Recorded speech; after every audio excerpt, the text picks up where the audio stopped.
Good afternoon. This is a great opportunity. We're very pleased that you're here to learn about the ABCs of Canadian Black History Kit that was developed in 2016. It was actually launched at McGill University in February 2016, and we've been exploring and making it well known, or trying to get it well known in the general population, just so that they're aware of this kit. And it's actually a kit that was set and developed for teachers to teach Black history in the schools. So, well, we should start by introducing who we are. Yeah. This is Dr. Dorothy Williams. She's a historian and a local historian. She's written 2 books on the subject of blacks in Quebec and blacks in Montreal. And she's most often referred to in a number of archives across the country, and because of her expertise in Black Canadian history. I'm Linton Garner, and I am, I'm just a marketing guy, and I just bask in her glow. So, and the job is very easy, easy for me. And so together we're co-creators of this particular project, but really the history and the verification, all that is Dr. Williams. Yes. So today what we're going to do is we're going to actually walk you through the kit, and we've set it up so that it's going to be interactive. Our very first activity we want to do with you is an activity that's in the kit. So as soon as you open up the kit, we have a whole list of suggested activities for the teachers to integrate this program into their classroom. The very first activity is called bingo. And so we want to do the bingo with you today, just so that you can become familiar with how this is set up. And I think it's a great introduction into the content of the kit itself. So what I'm going to do is, because we can just hand out one set of cards. These cards were created for the kit to help the students to follow along with the teacher.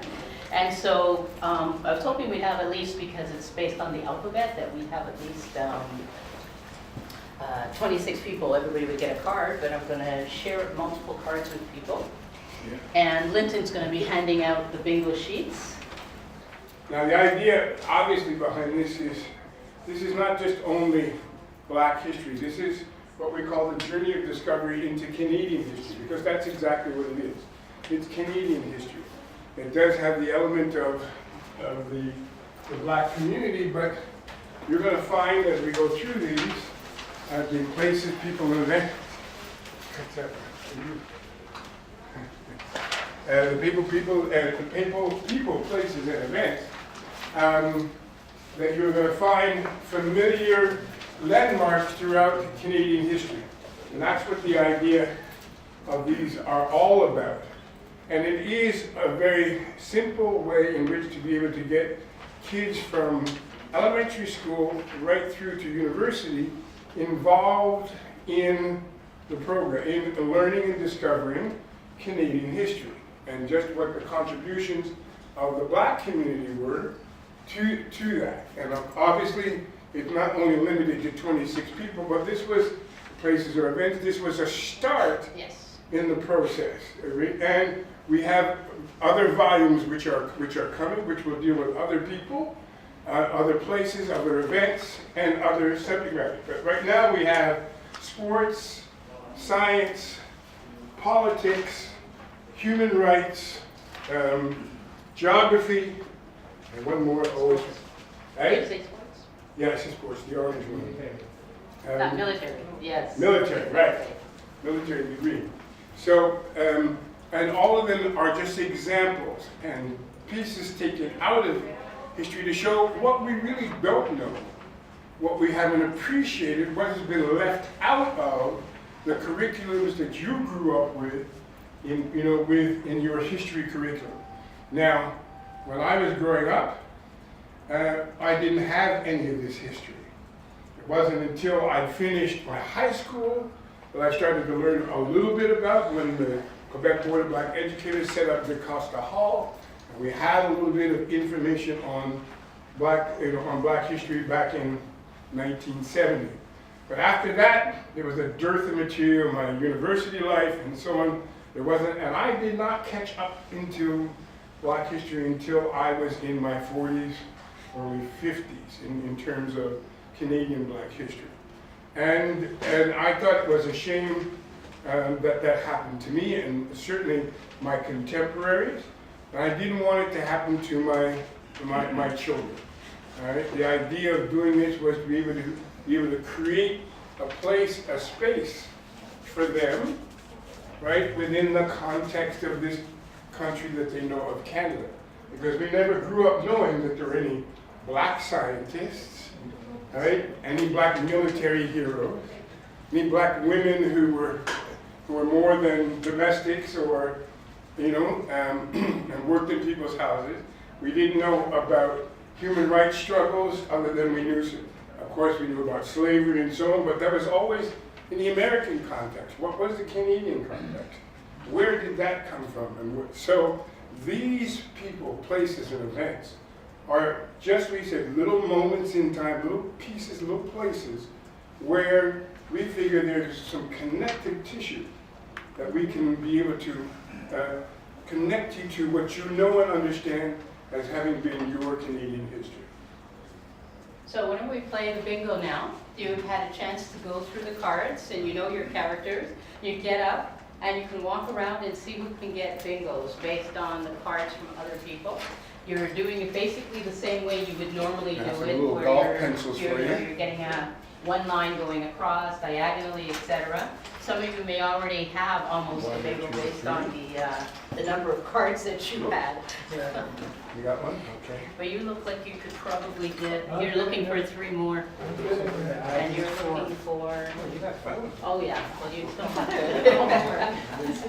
Yeah, so you just get up and ask and you could probably get other people's. Sorry. Yeah, just pick up what you have and then you can go around and get, yes. Oh, he's got. Yeah, so talk to somebody else to find out what cards they had. Dorothy, your first bingo, huh? There we go. Yay! Yeah. That's a lot of fun. But just to get around and getting, that's the very first time, so All right. you know the characters, get them up, moving around, So- talking. So you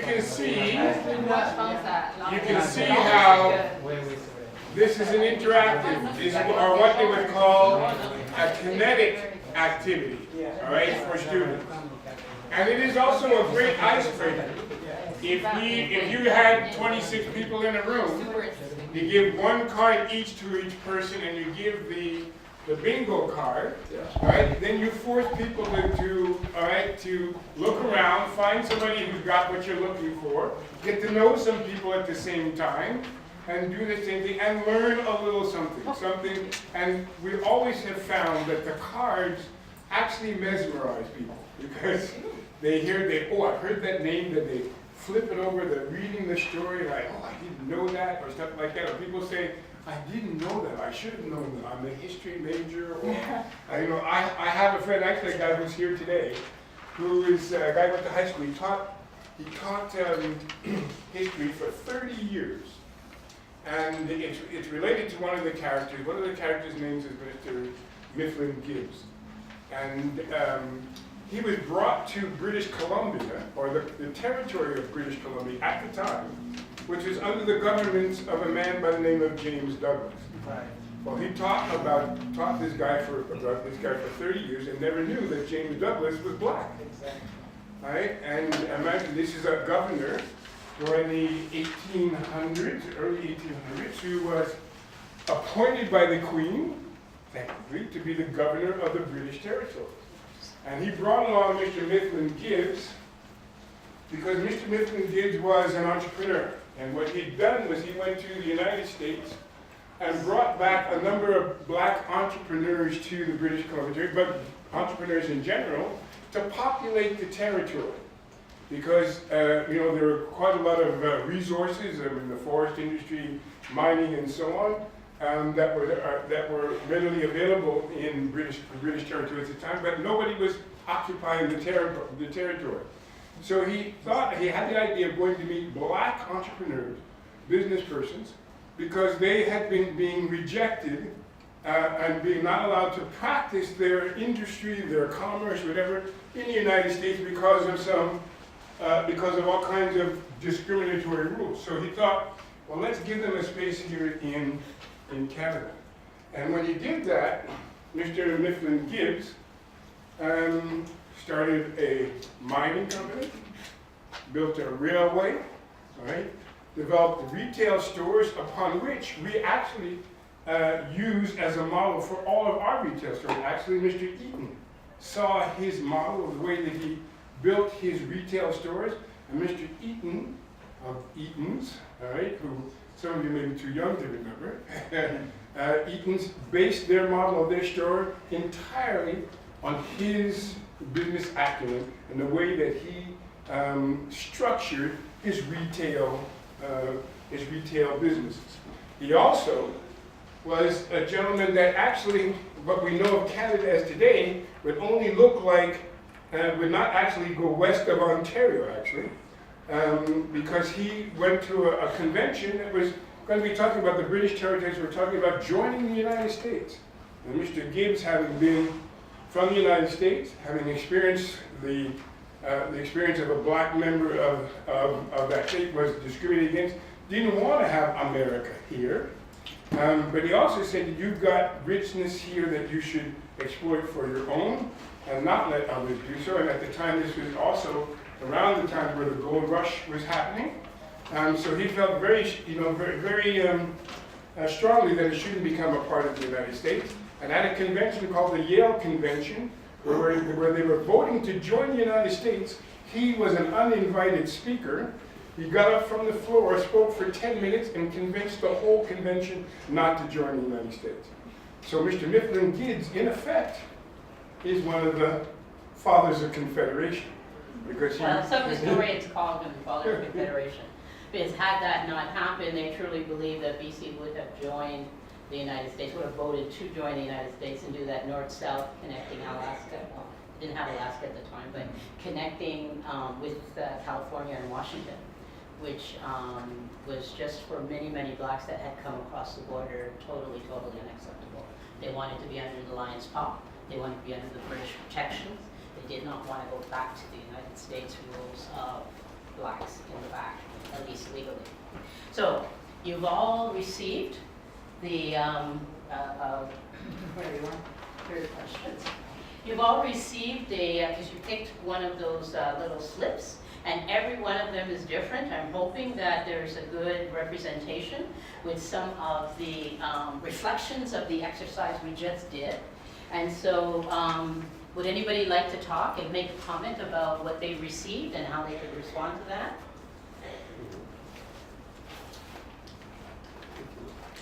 So David, you said it was a good exercise? These are the questions that they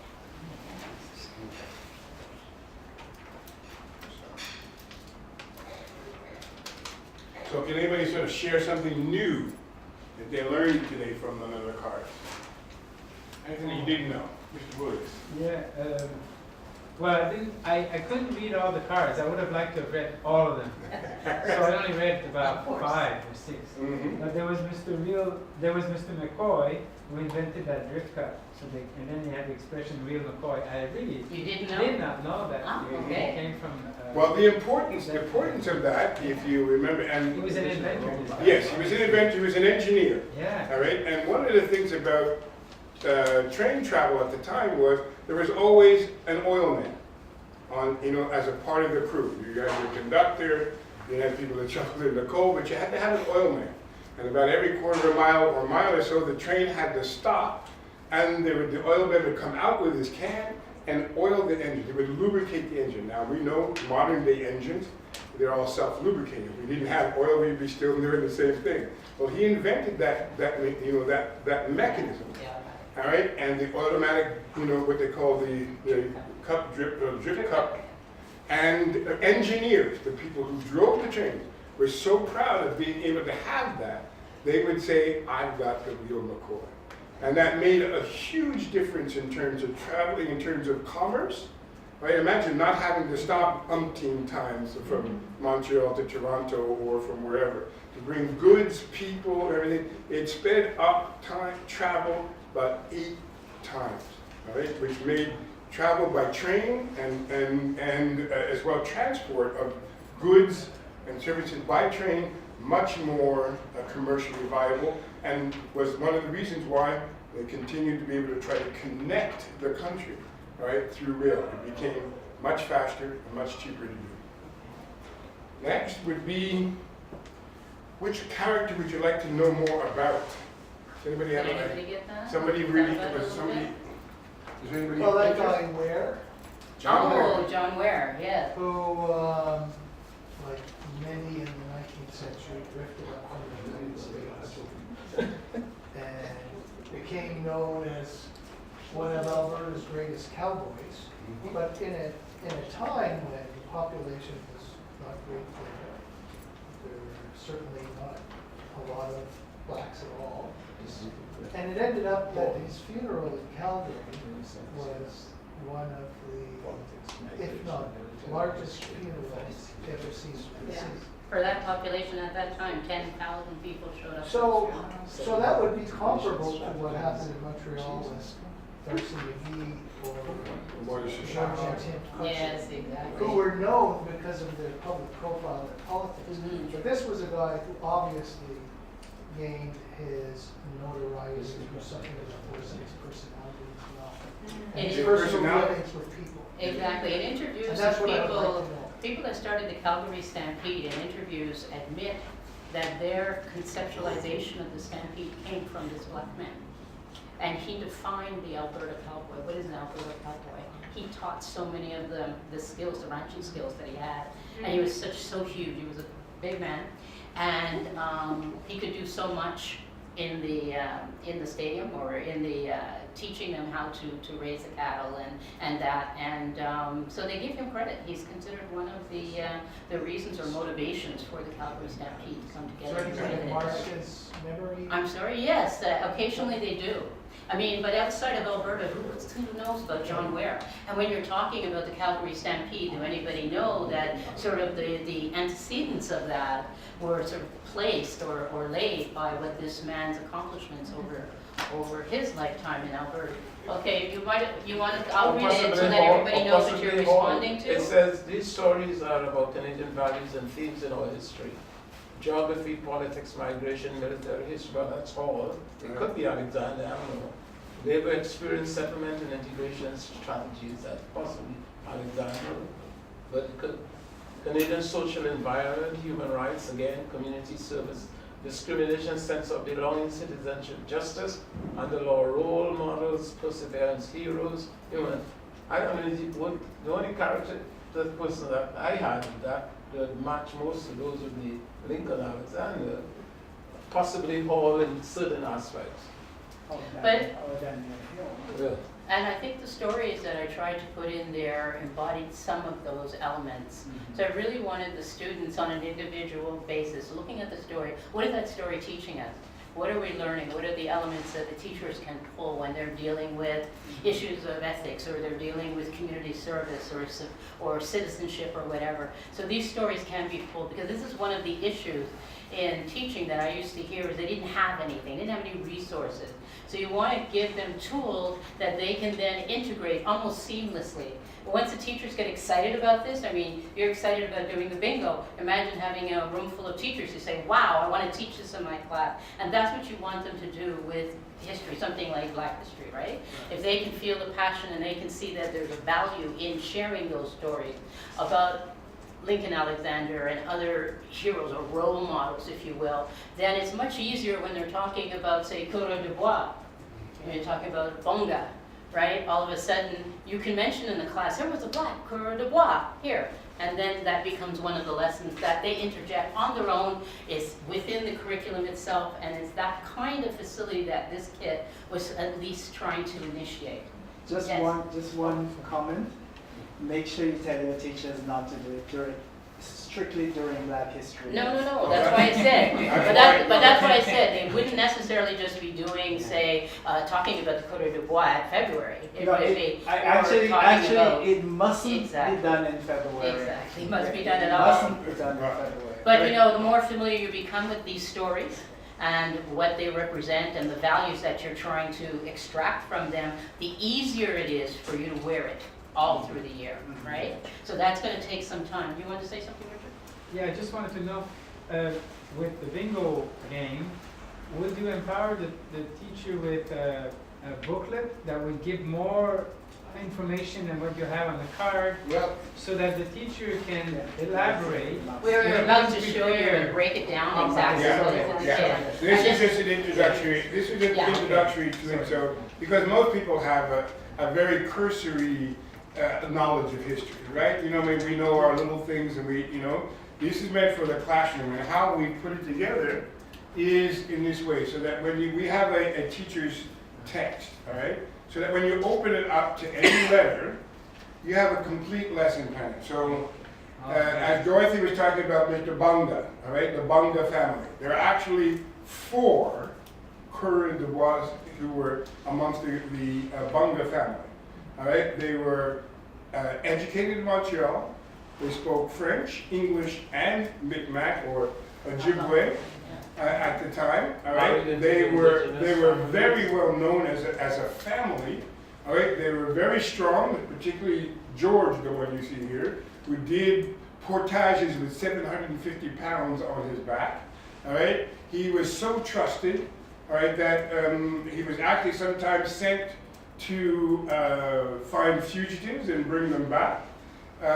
He did that on behalf of the government, or this time it was the competitor of the Hudson's Bay Company, who were their major rivals.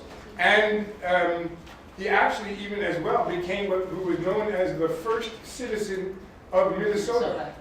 Because if you remember, part of French territory extended, New France extended down into the Great Lakes and so on. And when Jefferson did the Louisiana Purchase, it came right up through to the Canadian border and stopped there. And that was a part of the territory that he had been a Coureur de Bois in.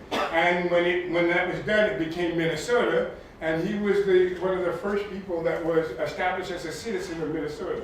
And there's a story about how there was a French fur trader who went to New York City and was told to meet George Bunga. When he goes in there, the natives described him as a white man named George Bunga that you have to see if you want to learn about the fur trade out in that area. Well, the natives called anybody who wasn't native a white man. So when this man got to Minnesota, there he found the blackest man he'd ever seen in his life. He thought he was looking for a white man. But that was his name, and there were 4 brothers, all right, who did, who were there. So inside there, and the second half of the lesson, Everyone is all set up the same way. So you start off with the ditty. Yeah. The first example of ditty is up there, and you saw that on the card. So the face of the card had that little poem, so we called it a ditty. The description was on the back of the cards. So again, the teacher has this, and includes keywords for the teachers to familiarize themselves and or familiarize the students before they get into reading. So they have a little bit more vocabulary, and they're not sort of struggling, what does this word mean? And then the second page is what Linton's talking about, is actually the exercises. Now these are divided according to levels of literacy and comprehension. So the very first section is called reading comprehension. The answers in there are just yes, no, true or false. Does it say that he lived in Montreal? Does it say this? Yes, no. So they're very simple, and they're for children that need, or at the level of just being able to read and then just digest. Did I read that correctly? That kind of thing. Then you go into the higher levels. So that would be secondary 2, secondary 3, where you start to ask questions a little bit more complex. So those questions are called advanced questions and things to ponder. Some of the things that we write in here are not even questions, but just asking them to reflect on something in the story. And sometimes a little outside of what the story is actually telling them. So there's a little bit more understanding. You were assuming at that point that they can take a story and extrapolate maybe for their own personal life or their experiences. And then the other sections that we have, the final sections, which would be grades 10, 11, maybe CJEP, is exploring contrast, context, and similarity. This section here is really about trying to get them to answer the question, why? We're now asking them, compare so-and-so's experience of racism in the 16th century or 17th century with so-and-so, letter B. All right, so now you have maybe two different periods or two different professions. How did they answer that question of being excluded? How did they settle? Or what was their migration experience? How different was it? And so getting them to look at it from a very different perspective. And also, because usually in that section, as well as Explore More, which every section, everyone has an Explore More, what we're asking them to do is go to your computer, look at this website. Because again, that becomes another question you get from teachers is, I don't know what's credible on the web. I don't want to send the kids on the internet. They might get to a website that's not real, it's not factual. What we try to do, or what I tried to do when I was creating this, was to go there and do my own analysis, and I'm directing the teacher that they can be comfortable to send this, send the students there to do a little bit more explanation. And some of that comes from the fact that what I'm talking about here, and I give as a comment or a summary, may not be what other historians are thinking or talking about that same subject. And it's okay. Let them go and read something totally contrary or something that's nuanced a little differently. That's all right. So it's, again, it's a tool to help the teachers and for them to shepherd, depending on the child's literacy, into different areas of exploration for the same subject. Because the more that they're going to explore it, the more, 20 years from now, they're going to retain, I know John Ware. They may not remember much else, because for a lot of us, we know there's usually only one or two teachers in the school who even do anything Black History Month. So they may never get another class where they're actually exploring Black history. But what they're going to learn, our hope is going to be in-depth enough that they're going to be able to carry some of those values and issues with them. So this is called the teacher's text. It's one of the elements in the kit. We didn't show you it. So, no, we didn't. And why, but also why that is important. I mean, and I talked to you about before growing up without that knowledge. I remember seeing Chris Rock on Dr. Louis Gates' program on traced roots of famous Black people. He does a lot of other people. He's doing a show on Black people, and he traced Chris Rock. We all know him as the comedian today. They found that in his roots, that after the Civil War, one of the members of his family, one of his relatives, had been a congressman. And he'd never known this, but never a part, nothing ever told to him in his history. And so Louis Gates asked him, would that have made a difference to you growing up? And he said, yeah. He said, I would have known that I could grow up to be something more than nothing. His direct quote, nothing. Because the experience that he had coming from Southside Chicago, the Black community that he had known, there were no heroes. There were no doctors. There was nobody around him that he'd seen who had accomplished anything. Nobody was connected to anything when there was any accomplishment that was being done. And so imagine the whole generation after generation of people growing up not knowing they could be anything more than nothing. Because that was the experience, right, that he and millions of other Black people have had in the North American context. That they have not had any shared history and no connection to the history in this country. Yes? So I can, do you want to go through that, or I can finish? Yeah, so. Dorothy, Yes? you said that well, which is true in your experience, they may have one instance of a class but never had. But it's possible to piggyback on actual Canadian history, which they'll be in constant connection with. Yes. You know, the Queen signing of the 1982 Confederation. The Constitution. Repatriation of the Constitution. I mean, This is the end of what? Is it the end of the end of colonialism in Canada, the end of the triangular trade? No, it's not. No. No, well, we're not trying to make all of that connection. Yeah. I mean, and that's a little further, a little bit more in depth. Yeah. What we're trying to do is to say, though, but when you're studying the War of 1812, Yeah. maybe the name of Richard Pierpont should come up. Captain Dick, who at 53 joined the army, got a commission, and led the colored troops and very important battle that stopped the American invasion coming into Canada. Maybe we should know about the Victoria Rifles, who were an all-black police force that policed the British territory under James Douglas. Maybe we should know that the first policewoman, and can anybody guess when was the first policewoman in Canada? Can you sort of give me a date? You had her in the cards. Right. Rose Fortune. All right. But would it surprise you to know that it would have been the 1790s, early 1800s? All right? Who was a woman who was an entrepreneur, had her own business. She convinced businessmen at the wharf in Annapolis Royal to pay her to police the wharf and keep it safe so that everybody could do their business. She carted goods and people from the wharf up into the city, all right? And she convinced them. She effectively became the police. She policed the wharf. She then had her carting business. The carting business was established. It was in her family up until the mid-1980s. It's one of the longest running family-owned businesses in Canada, all right? Continuously owned by a family. Yet we don't learn about that in the business classes.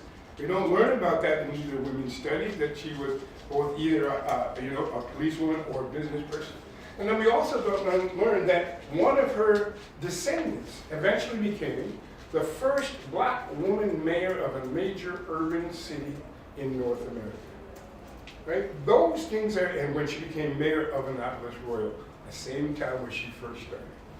Right? So those things are the things that connect people to the development of this country that are important, right, in the fabric of things. And it's important that young people who are growing up know that they can point to. So if we talk about the Molson family or Paul Martin's family as having long-time running Canadian-owned businesses, why can't we talk about Rose Fortune and the little condom company that she started that grew and was in her family until the middle of 1984 and 1980s when it was bought by a larger company. Those are the kinds of things that we think that young people should be learning, all right, in their history curriculum to be able to put things into context for them. Because certainly when I was growing up and many of others, we never saw anybody that reflected who we are in the history. No, I was just thinking about what leads them to that. For instance, I knew about the Grand Bank because I ate saltfish in Trinidad. That's all I knew about the Grand Bank.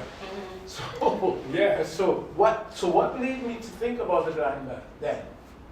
That's what said. And like to ask your teacher, what's the Grand Bank? This is one of the 7 wonders of the world. You know, everything will end, but fish will still be jumping in the valley.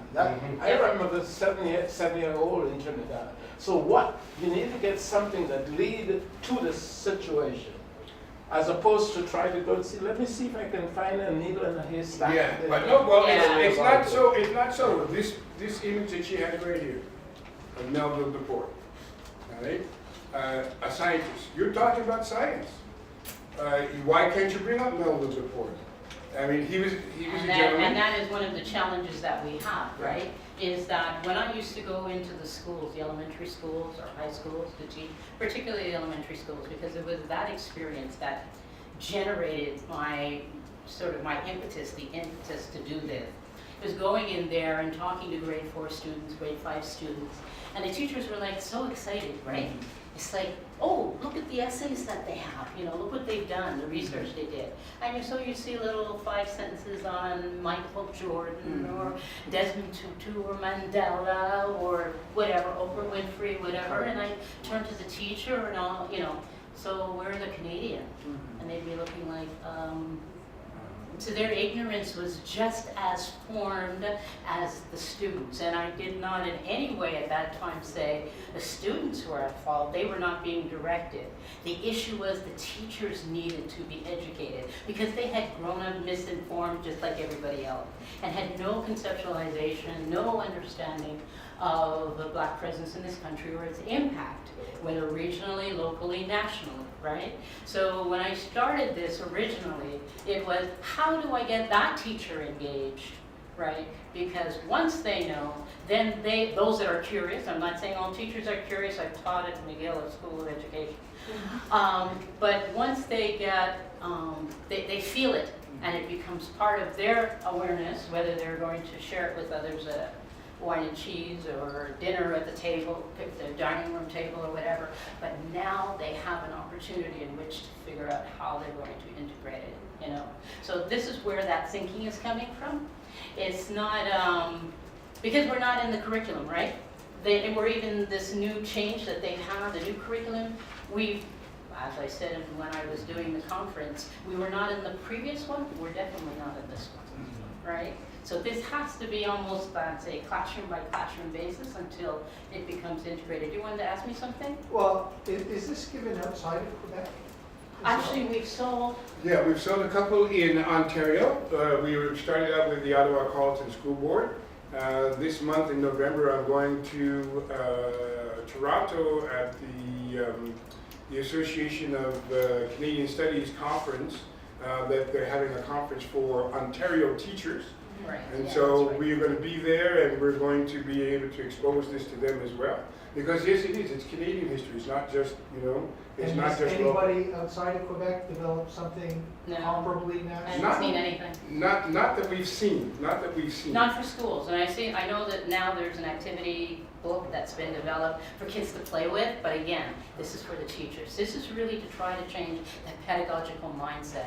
The ultimate aim is to change the Canadian narrative, and that's done through education, right? So, sorry? I have a question. Have you met any resistance? Well, I always have resistant people. But I think once people see the kit, like showing it to you, it's like I can call you on the phone and say, I got this kit. And you say, oh, that's nice, Dorothy, pass the salt. Yeah. The issue is once you see it and you realize how relevant it could be, or where you could plug it in, then people get excited about it. Yeah. But it's really has to be The only reason I've asked is that in the past I've found myself in a situation giving lectures about African civilization, and members in the audience would say, I don't believe. Well, that Well, has that's not a been given. that has not been our That's the two things that we've had as a difficulty in terms of this when I go into schools is how can I get this in throughout my curriculum in the sense that they say, you know, I want to teach this during Black History Month. You know, okay, but you know there are other ways in which you can introduce this Right. into your curriculum. Right. So if we're talking science, we can talk about Melville Laporte, or if we're talking about women, we can talk about Rose Fortune, or this. Or the founding of Canada. Yeah, Yes, those. exactly. So we can insert them in there. The second part is you know, how do I can I get training to be able to use this? So we've not found resistance based upon whether people believe it's factual or not, you know, or on the basis of maybe racism because they don't think there should be Black history, or we haven't had any of that kind of thing. It's mainly been to resource acquisition and how can I place that in the school context that I deal with in my way, so that I don't, you know, so that I can introduce it to all my students and not necessarily just our Black students. This lady had a question. Yes, my background is in second languages, and I worked extensively in English as a second language, and I see this extremely pertinent for English as a second language. I'm sure if you, and I'm definitely going to share this with that community. For one, there are many immigrants in the French sector, and I think this would be very, very... You're one of our first sales. Well, actually was that to a woman Sounds who really teaches important. new immigrants to the country. Exactly. And she said this would be ideal for me to show that there are how other people, all right, you know, who have fitted into the context of Canada, all right, and that they in turn can be thinking that they in Exactly. turn, all right, can make a place for themselves. And also for the French, white francophone. I think this is also very, very insightful for them, just as it is for white. But we have a French English. version. Ah, Oh, we've got that. As a second language Yes. piece, and to me, yes, it's historical, but I see this as being across the curriculum, and not just. I think that's what Clary was reading, was all of the disciplines that can benefit Yes, from very much this, so. particularly Very, so. very much And so. when I did the focus group, I did that when I was at BCRC, I'm putting that in there. We did a focus group. Who are they? And what came from that, there were principals there were teachers there, Horace was there, a couple of people from, I think, McGill, and they basically said, you know what, there are courses in our university, our CJEP, who could actually use this. Yes? Oh, okay. So let me just share with you, because I think time's going to run away with us. So I just want to show you this other element. So the teacher has the teacher's text, which has the individual stories and lesson plan. It's turnkey, because again, that's one of the complaints, if you will, that we have. Well, we can't teach it because we have to spend too much time preparing a lesson plan. It's already done. Have you connected it to the programme de formation? Well, At the back, right at the back. I'm there. Good. Okay, so the first section is a suggested order. What's the first thing you should do? So this is already laid out for them. They don't have to sit and explore it after several hours. Then we have a whole bunch of supplemental materials, which I'm going to share with you, but that's listed there as well. And activities that they have in the kit itself. Now, what we did, do you remember Jennifer at BCRC? Jennifer had a background in curriculum development, and she actually is part of our, she's a tripartite with Linton and myself in terms of developing this kit in its initial form. And what she did was actually create activities or games that you can do with those cards in the classroom. So there are 11 games in here. So beyond the bingo, you have 11 other games in here that you can share, get the kids to do and play, and they're thematic as well. So it could be, who am I, or what if I didn't live, or what if, you know, that kind of scenario. Different ways in which you can get the kids to think about the stories. The other thing that you'll notice, or you may not notice, because I talked about it very quickly, is that whole exercise section. Oh, you're not looking at the text, but the exercise page that I was telling you about had all those questions for the different levels, from reading comprehension, the activities, all the way. Who has the answers to that? Exactly. So what I did is I went back and I answered that. And I make it very clear, these are my answers to these questions. You have an opportunity now from this historian. Now you can go out and explore it through the web or other authors, other people who have a different take on the same story. So in this guide, you actually have all the answers. So I give the guide key for the reading comprehension section, and the guide key for the advanced questions and the things to ponder. And we also included in here a glossary. And one of the reasons this is important for me, and I cannot express to you the importance of this, is we do not have a common language of race and racism in Canada. We have a common language to talk about language, linguistics, the fight about, you know, ourselves as a linguistic-driven society. Everything sort of devolves into language, right? But do we have a common language to talk about racism, blackface, what does that mean? And all of these other words that we have in our common language, we're not speaking the same thing. And I realized this because as I was trying, I just created the same kit you just showed you in French. And as I was doing this, I had some students from McGill University, who were actually helping me to develop this. And one of the things they said when we were looking through some of the terminology, what words do we use in French? And they said they had a real difficulty. And one of them told me, in his experience with his Quebecois friends, this young black boy, his Quebecois friends, if he says, je suis noir, to them, vous êtes raciste. They call him a racist.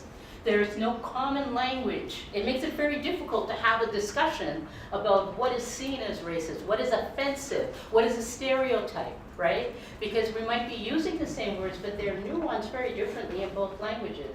So one of the things I did, anyway, from the very beginning, was this glossary was going to help to answer that. So there's about 150 different words that are defined in here from the kit.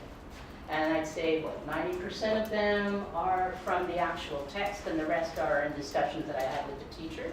So it's just to help them understand. And the final part of the teacher's guide is, does it meet with the QEP?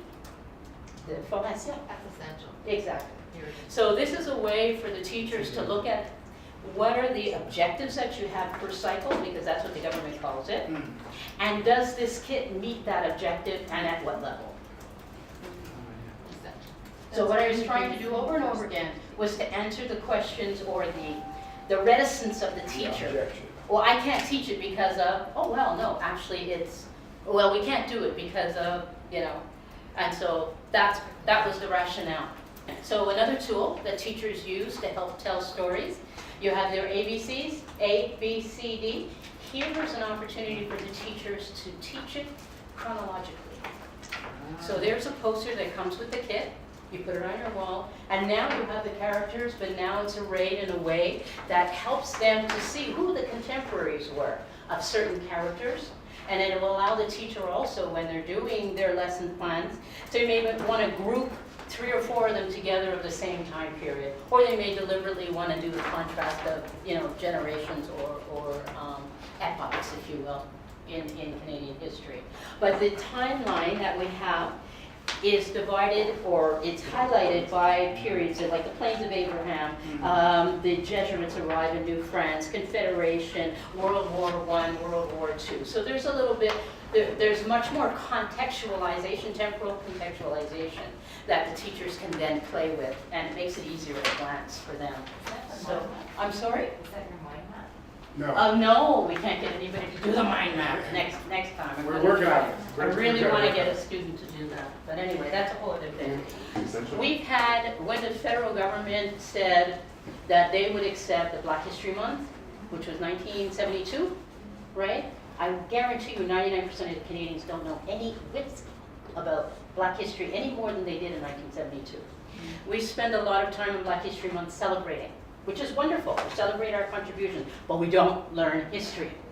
So the change that I want to see is that our lens goes backwards, because by going backwards, just with these stories Linton's been sharing, right, there's so much more we can learn about our present and the future, about the potential of who we are, what we are as a nation, what the Black community has contributed, etc., right? History has to be brought back into the Black History Month if we're going to use it effectively. And so what I want to do is to get people thinking long-term, longitudinal. It's not just about what's happened in the last 30 years, which is what we've done in Black History Month, the Roundtable Black History Month in Montreal.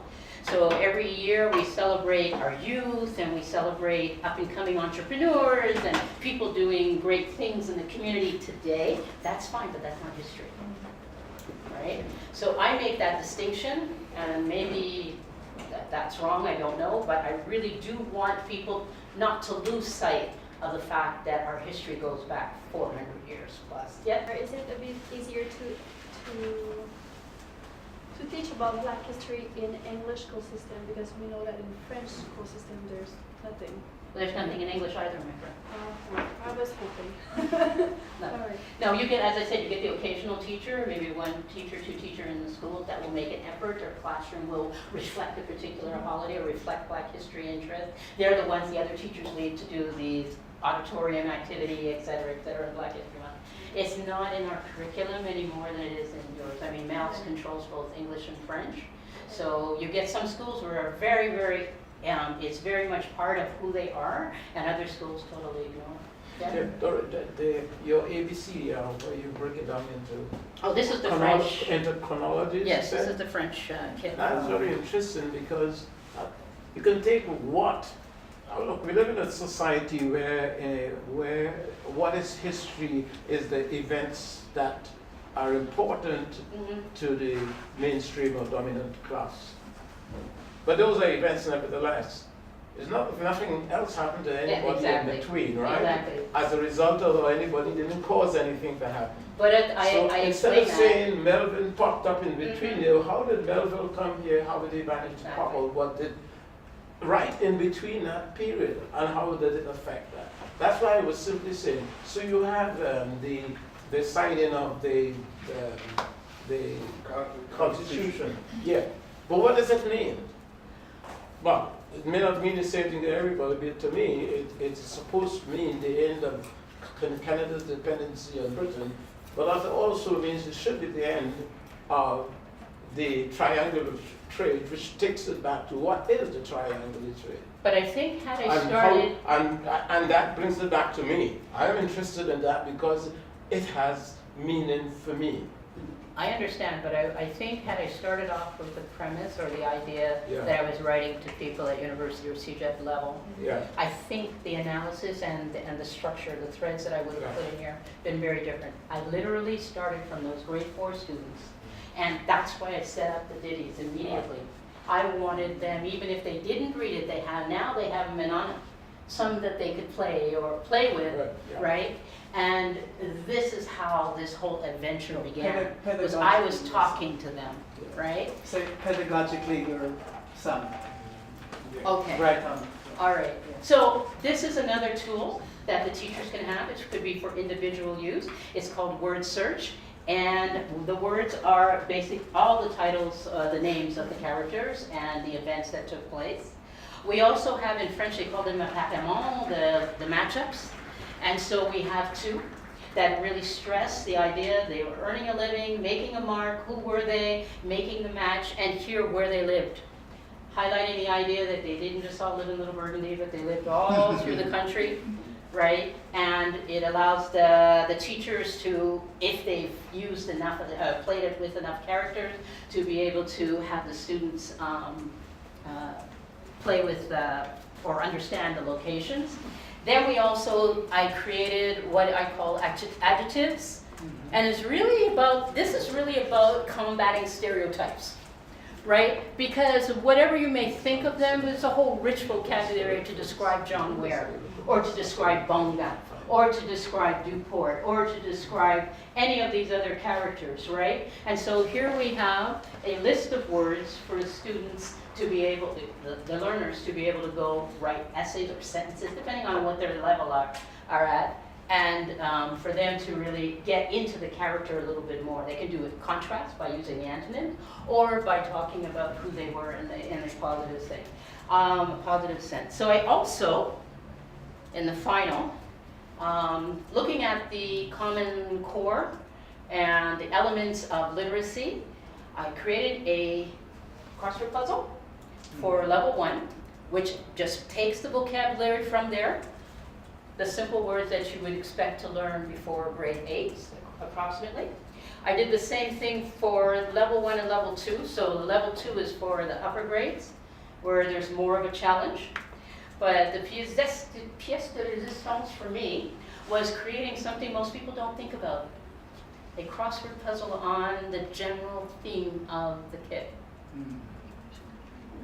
These were the challenges that these Black people faced. And here are some of those same words that we were talking about in the glossary. I talked about it in the glossary. Some of these same words that the students again can be reinforced with by using this. So these are the elements that are in the kit beyond the cards. All right, and a really creative teacher, I'm hoping, is going to be able to play with them, mix and match them, and find a sort of a springboard in order to be able to integrate and teach Black history in the classroom. I have a question about the mainstream kind of the curriculum that's been revised. I mean, we talked a lot about how Anglophones are underrepresented or seen as the sort of comic book villain. How are Black people represented, if at all, in the latest version? Not at all. Not at all. They're not in there at all? No. Okay, my second question maybe would be to Lisa. Yes, I'm answering no, but to that Right, question. who worked at Mel's. Yes. How do we get it into the curriculum? It is Oh, go ahead, you want to. Yeah, Lisa worked at Mel's, so I'm just wondering, how do we get it into the curriculum? How do you? I think that there is room, in speaking with the person at DSCA, the Direction des Services à la Communauté anglophone, my former colleague, and I've asked him such questions with regards to just the English population, and therefore it extends to the Black population. And teachers, yes, may not be prescribed learning. However, through the competencies, teachers can and choose according to who they have in front of them, what I would say their interests are, because let's face it, if you choose to talk about one subject, it's because it interests you or you feel it'll interest your students. So teachers do have that liberty to explore and have students explore a number of I don't know, topics, themes, areas of concern. There is some latitude. Now, will it be evaluated on the ministry exam? The answer is no. However, having been in an evaluation, because that was my role, for English as a second language, teaching goes beyond having the students pass that test at the end of the, that ministry exam. Education is a lot broader than that ministry exam. And I think teachers should know that and be aware of that and definitely bring to their classrooms, to their students, things of this nature, for instance. I think that there is latitude for that. Okay. So, May I say something? If I could answer that, because because it is one thing that bothers me, is because if teachers have always had that latitude, and we still never learned that. Sorry, I didn't. Teachers have always had that latitude. They have. Always had that latitude.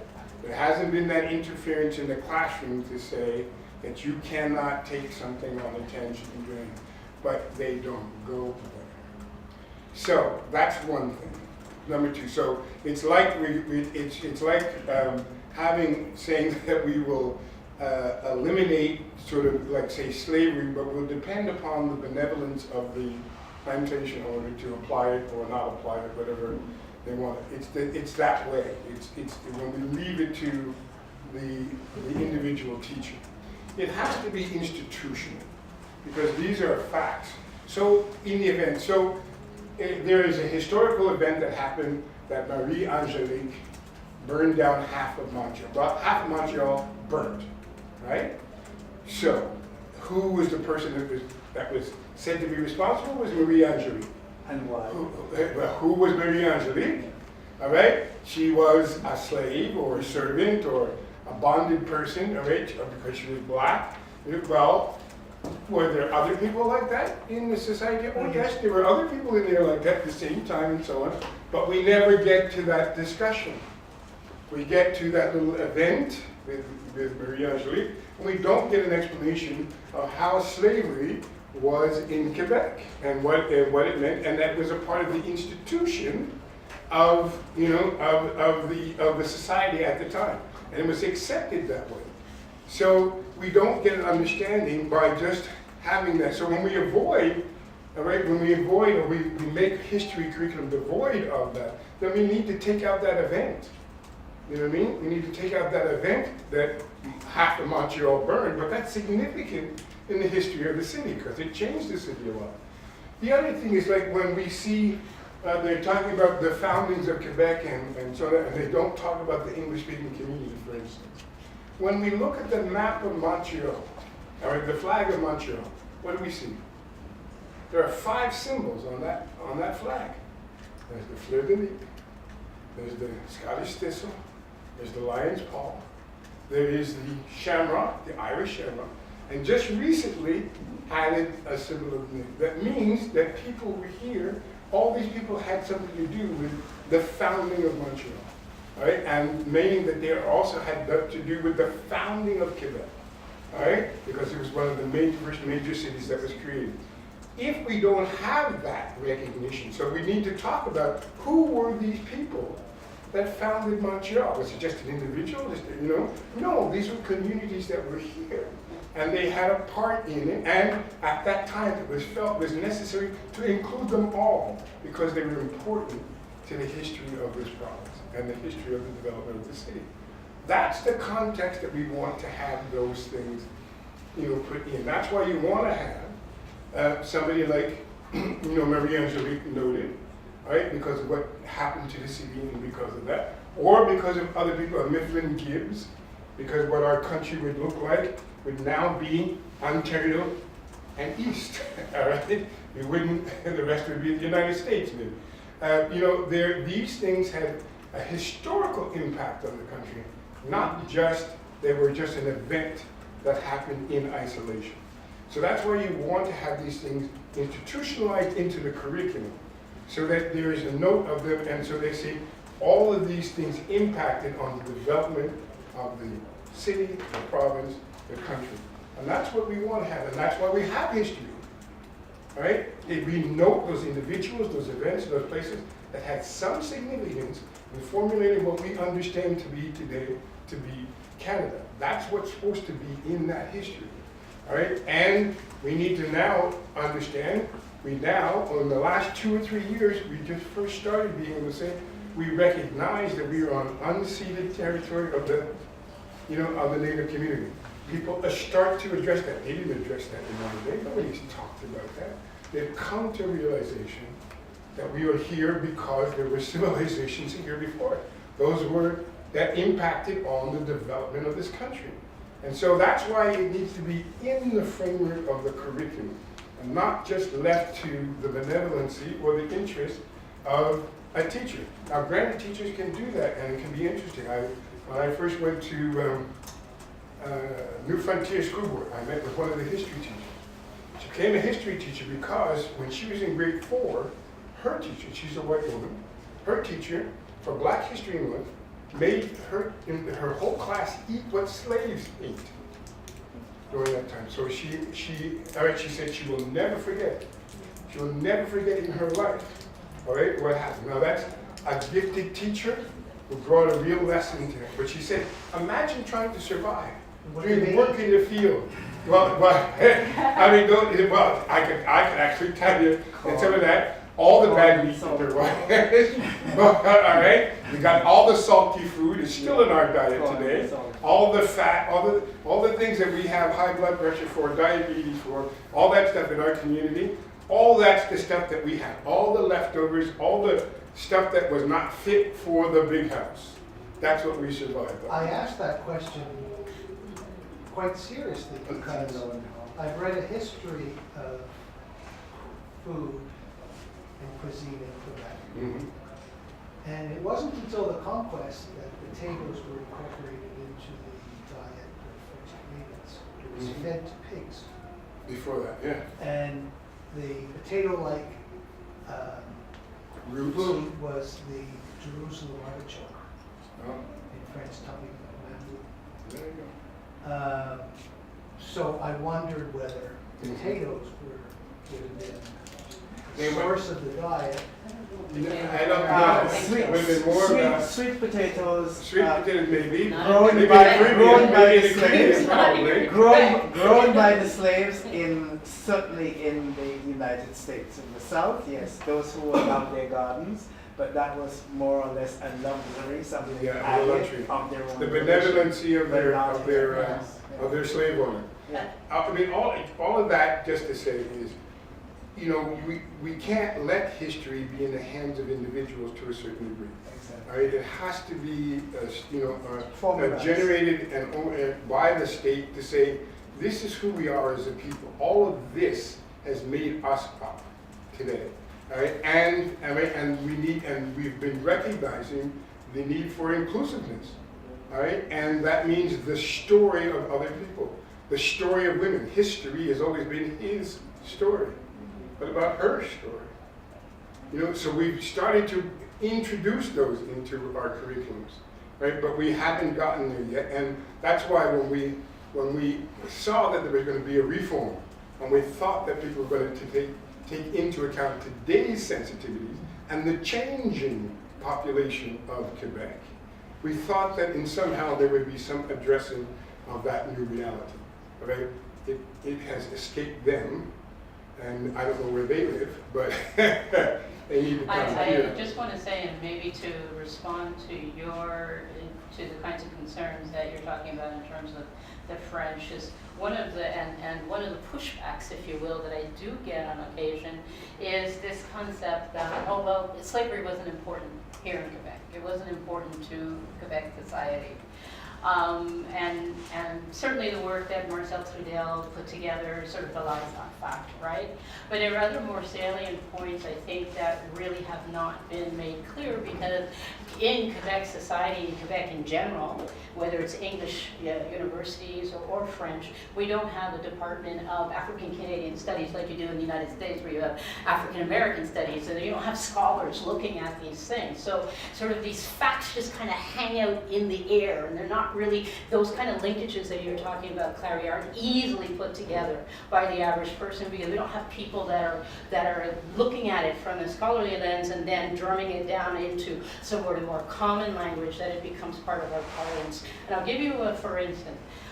When people tell me slavery was not important in New France in Quebec at the time, I remind people that probably the most important document in Quebec history that would be revered or be understood for its importance is the Articles of Capitulation, which was formed on the Plains of Abraham after the French were defeated by the British at that time.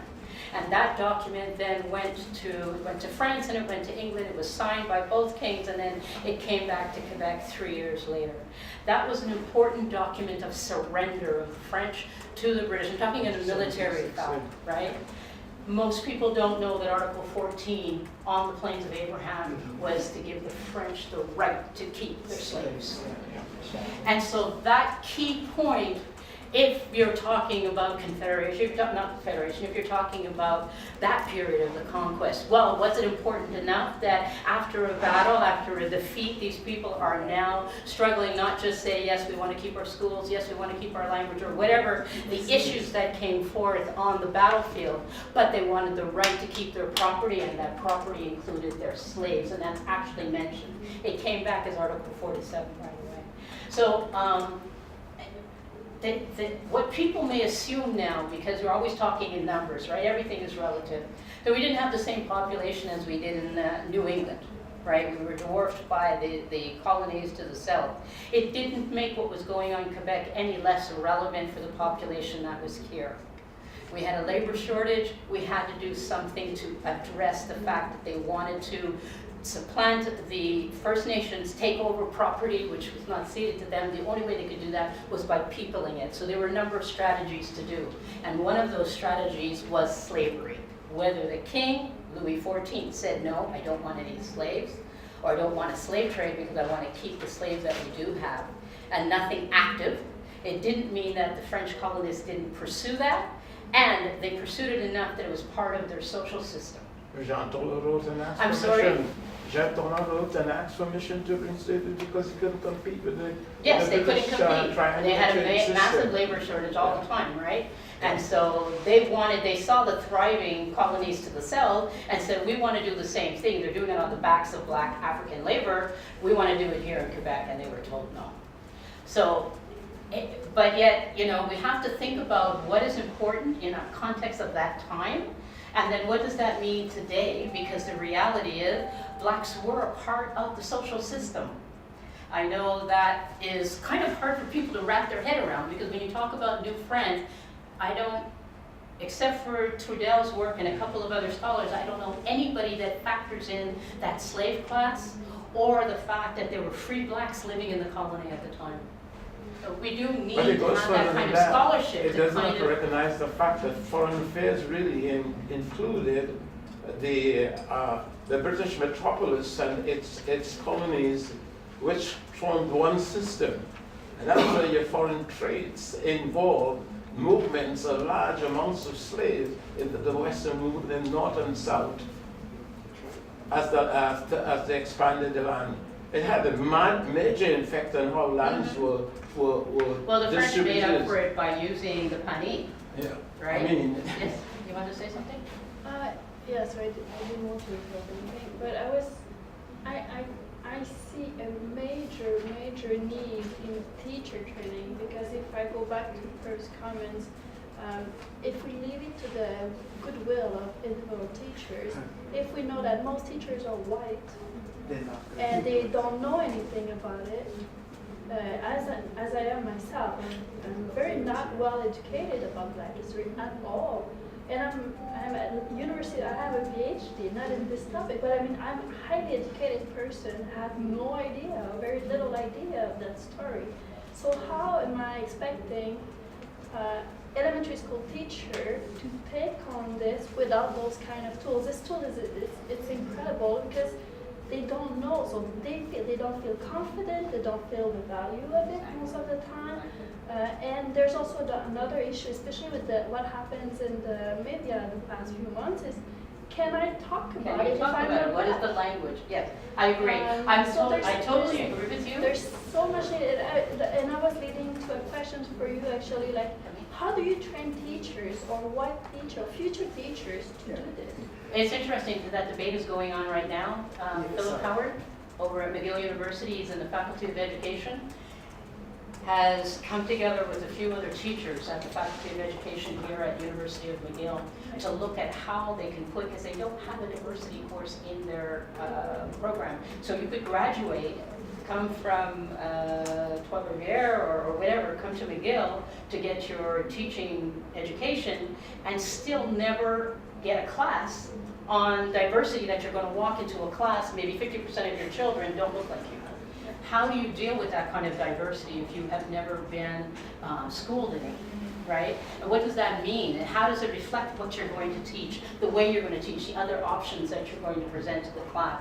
It's that kind of training that still is not quite there yet, but the faculty is looking at it. I have no idea what's going on in the French. There is something going on in the French sector? Well, in the French sector, the course on diversity for Faculty of Education is only given in French universities in Montreal, because the ministry said, well, there's no diversity in other regions of Quebec, so we don't need to have that course. And out of 40 courses that they have to take in the Faculty of Education to get the degree in over 5 years. So in Montreal, there's one course that is on the diversity, okay?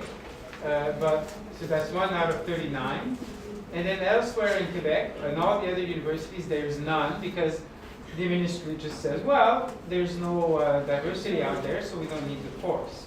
Now, just a little detail. When Marcel Trudel did that book on slavery in Nouvelle-France, well, there was a PhD, that was his PhD, and he was told very early on after his PhD that that was in the 70s, at the height of the Quebecois nationalist movement, that he would never get a job in Quebec. Teaching, yeah, exactly. Sure enough, he didn't. He only got a job, well, thank God, he got a job at L'Université d'Ottawa, which is bilingual university. Right. But I mean, that's the severity of the exclusion that was built into the system, and I think it's still built into the system, because Madame Marois and Monsieur Bédard, the historian, and all these guys, they created that history, that new history curriculum, and it was under the Marois government. And the people that were chosen, I think, were chosen for very strong political reasons. Nationalists. They were assimilations. And that shows you the context. Even the radical left movement, what did Valliere say about blacks? He says that you cannot blame French Canadians for discrimination. You cannot assign discrimination to French people because they were the working class of the people, and they had no ability or capacity or will to do unto blacks as Americans did unto blacks. And then he concluded to say, because there is no black problem in Quebec. Right. Now, if you can imagine an incredible radical movement beginning from there, what do you expect? Well, then they pick up this Marxist nonsense, which simply says,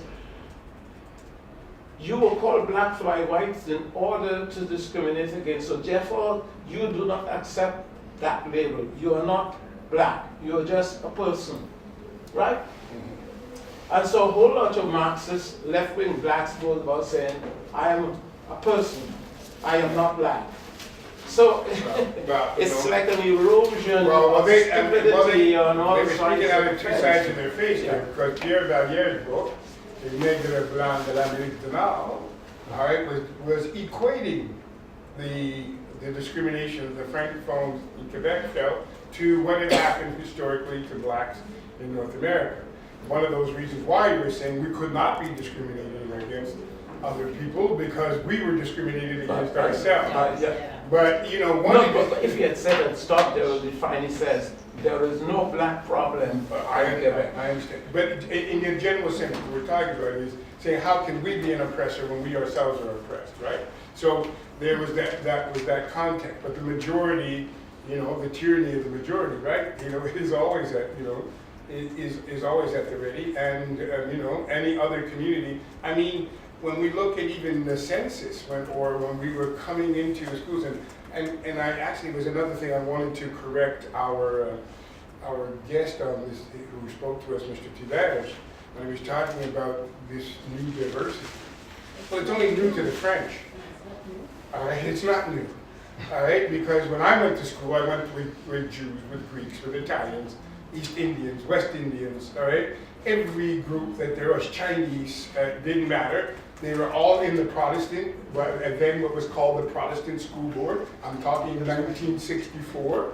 All right, when I first came here in, you know, age 11, these were all my classmates. So when you talk about new, this diversity is new. It's not new. It was just new to the French system once they started their you know, the exclusion of new arrivals going to English language schools, and of course the heightened policy to be able to bring French speakers here to Quebec, which meant that 48% of the French-speaking world are people of color. All right? So this meant that they were going to have people from North Africa, from, you know, from other Caribbean nations and so on, other places, all right, you know, other parts of Africa, etc., who spoke French, but they were going to be people of color. And so, and, you know, it's almost like you can't have it both ways. You know, either you commit yourself. If you commit yourself to this, and you didn't think it out very, very strongly, all right? You didn't think what this consequence would mean. And there's been a double penalty on all of those people in those communities, because particularly if they weren't French speaking, that it put them years and years behind in the educational system. And as we've seen with Marie McAndrew and her study about blacks in particular in the system, they would stay in the system until they were 16 on the French side, drop out, and go to the English side and finish their education in English because they could do it as an adult. Right? 40% of blacks that were enrolled in the French system when she did the study took that route. Right? But before that, because they were all in class d'accueil, there, all right, and they're sitting there, then they get into the regular system and they are 2 years behind. They're now 16, 17 years old, and they're sitting in the classroom with 13-year-olds. And they have nothing in common with, so they get, you know, incentivized to go to school, all right, drop out, wait till they can just drop out and come to the English side. And then again, have to complete their education in English after they're adults, all right? And that puts them behind in all kinds of ways. So, Just a related point to what I wanted to say something for a while. And oh, I'm sorry, I didn't see you. Got interrupted. I think we should bring the discussion back to the curriculum. And I just want to say that as a teacher in both high school and elementary school and even university, I know for a fact that if the material is not there planted in the curriculum, it is not going to be taught, it is not going to be respected, and more than that, there will be teachers who would be only too happy not to include it. So there has to be compulsion, and the compulsion comes from putting the material in the curriculum. That's what I wanted to say. I mean, because it's also... If I may mention, And I just a know second, there's just a bit of a trick used in the area for developing studies at Model to get students to look at the impact of slavery was to deal with, to put it into the concept of economic development and growth under a mercantilist system, so that people that studied slavery as a free input factor as poor. And basically that's what Eric Williams did also. Right. He deal with slavery as a factor, free labor factor in existence, and to show how it fueled the Industrial Revolution. Right. So- and that never gets explained at a lower level, all right? And so they never introduce it as a fact, introduce it at all. Mr. Johnston. Well, I was just going to mention something parallel to what you said about the commission this morning, talking about diversity. Right. And, it's new in Francophone Quebec. It's new for some Francophone communities. Two things. One is with respect to the growth of the French language, which I have seen is referred to as the fastest growing mother tongue in the world, principally because of the rising birth rate in French-speaking Africa. So at some point in the 21st century, the majority of French speakers will be of African origin. So just wanted to point that out. I mean, and I think that, and that's interesting. And, So it's an unfolding story. Yeah. When we talk about, when I talk about with Francophones about this, and about the idea of the presence of other, and I will talk about other because all through my high school and all through my education, I was other. There was no description of me other than other. You were French, English, or other. Maybe you were Catholic, Protestant, and other as well. But we were generally in that category of other. And why it's important to have this discussion at all. I think, and I always talk about, well, when you sit down in, when you're, in a restaurant, or you go to a counter, or you go to you're likely to encounter, somebody who's from another community, all right? And if you don't know anything about that person, that community, you may suspect them of all kinds of things, and make all kinds of assumptions about them because you don't know them, right? And that creates a problem, and we've seen that, particularly in terms of police. When we talk about the training of teachers, we talk about police officers who come from all over Quebec. They go to Jonquière, to Nicolette, they go to the school there, and then their first assignment is, patrolling the subway in Montreal. Has nothing to do with the reality of where they come from, whether they come from Jonquière, or they come from Hamas, or, wherever they may come from. And they're not taught about this in their training. They weren't taught about it in school. And so the assumption is that these people somehow are not us, in a way. And we've had years of trying to be able to work with the police force to be able to create this understanding. They are you, right? And that this is who you are supposed to protect, serve and protect, right? That's what the credo is for, for police officers. Yet, and when I was a part of a commission, years ago at the beginning of the 90s, we looked at racism in the police force. I was appointed by Mr. Ryan at the time to be a part of this commission, and Mr. Corbeau, who was the rector of the Université, UQAM, the Quebec of Montréal, served as the chairperson. When we were in this, we had the assistant chief, Mr. Duchesneau, on the committee. And there was an incident that happened there during that time, and I don't know if you remember, there were two young black men who were coming back from the gym. They had gym bags, they were coming out of a metro. And as they were coming out of a metro, there was a drunk or a wino or a homeless person who tried to grab their bags. There was a scuffle, somebody called the police, all right? The police arrived, they took the two black young gentlemen, put them up against the wall, and put a gun to their necks, all right? In this situation, this is years ago. So we're discussing this situation in this commission with Duchesneau, and he says, well, what do you expect? The guy arrived, they arrive on the scene, and he sees two black guys. I'm like, wait a minute. Why would you see two black guys instead of two men on top of another man? We codify what we don't understand, what we don't know. And we codify them and we put them in a certain circumstance. And unfortunately for us, that means, all right, there's danger. There is the black male in particular, and as we learned in Dorothy, now is the most feared image in North America. Or else we wouldn't have this. So we never get a chance to be anything other than. We are always just black males, and then if that means that we are somehow dangerous. It happens all the time. It's because we don't know each other. Well, we know you better than you know us, that's for sure. But it's not been explained, and it's not been given a chance.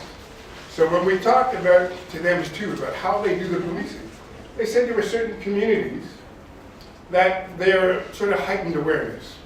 Point St. Charles, Hochelaga Maisonneuve, they were saying because there was a higher level of crime level and so on. So I said, okay, that's great. I can understand you being a little bit more intense, a little bit, because you have that history. But if a guy from Point St. Charles and a guy from Hochelaga Maisonneuve was standing in front of the Eaton Center, you would treat him like you treat Monsieur and Madame tout le monde. You wouldn't be more suspicious of him than any other person. I said, but we carry our neighborhoods with us. So that we never get a chance to be Monsieur and Madame tout le monde, Doesn't matter if we're up in Côte-Neige or in Little Burgundy or standing in front of the Eaton Center, what used to be, I'm old, so what used to be the Eaton Center on St. Catherine Street there at University. If we were standing on that corner, we're still, from where they associate, a crime-riddled community, and therefore there's suspicion about us. It's always, and we never get to, like I said, get out of that neighborhood. And that's why doing things like this, introducing people like that, is important. Yes, sir. Yes, you raise the issue also of what we call linguicism, because speaking English in Quebec sometimes is not well perceived by some francophones. And so you have intersectionalities. So you're dealing with a double whammy of disparage categorizations. So black and you speak English. And those are two things that don't go well. I mean, they're aggravating not accepted well. I'll even go further. Racial profiling. I'll even go further. When I got invited to speak in front of the policemen's union at that time. First time a black person or any other person was allowed to do that. Well, I told them, I said, I know you all play baseball and you understand the 3 strikes. I said, well, you're looking at 3 strikes here. Immigrant, black, English. All right? 3 strikes, you're out, right? In Quebec side. So, all of them sort of, there's a little bit of ripple of a laugh and so on and so on, because I know you understand that, right? But there were police officers that came up to me afterwards and said, you're right. He said, you are absolutely right. He said, we in the locker room or the things that we hear, what happens day to day in the police station, this is the way you get talked about.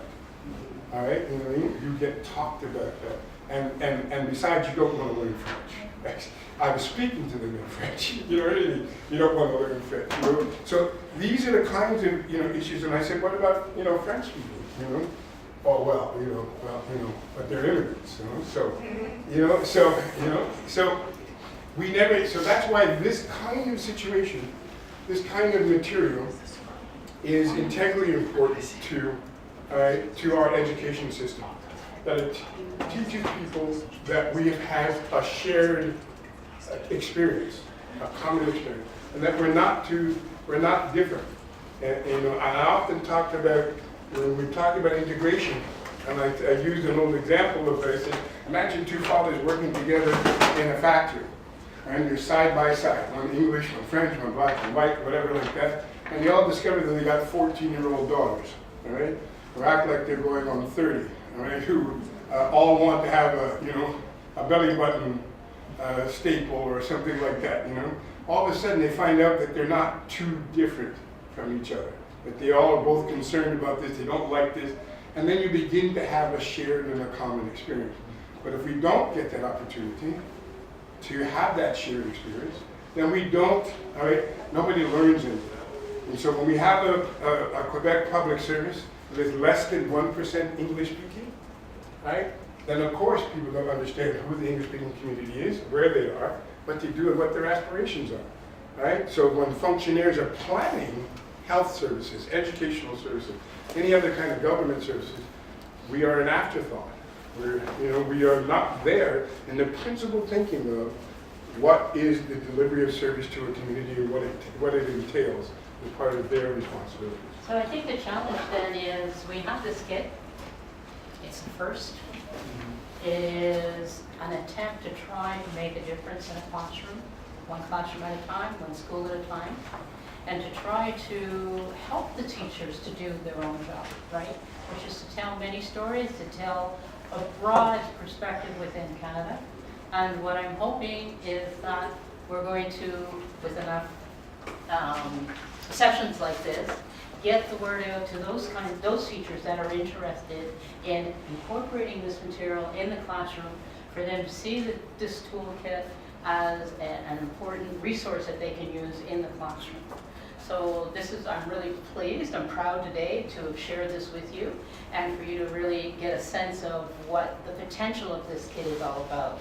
It's beyond even the words that like what Linton was sharing with you. Yes, there are stories, and right now the story is primary in history and narrative, but it's also, there are lessons and there are values and there are perspectives of being Canadian that come out very clearly in many of these stories, and that's what we want to give these children, give to all of our children. Thank you very much for coming today. Do you have any other comments? Thank you. Thank you. There is a table outside in the front when you come in and you register. There's a table with the kit and some other material that you can use, that you can have and share. And also I'll give you some of this. You can share this with friends or just keep it. It gives a much more background information about what the kit is about and the rationale for what the kit is about. No, those are for you to keep. So it's kind of like, what is this kit is about? This is really a discussion about that in sales brochure. There you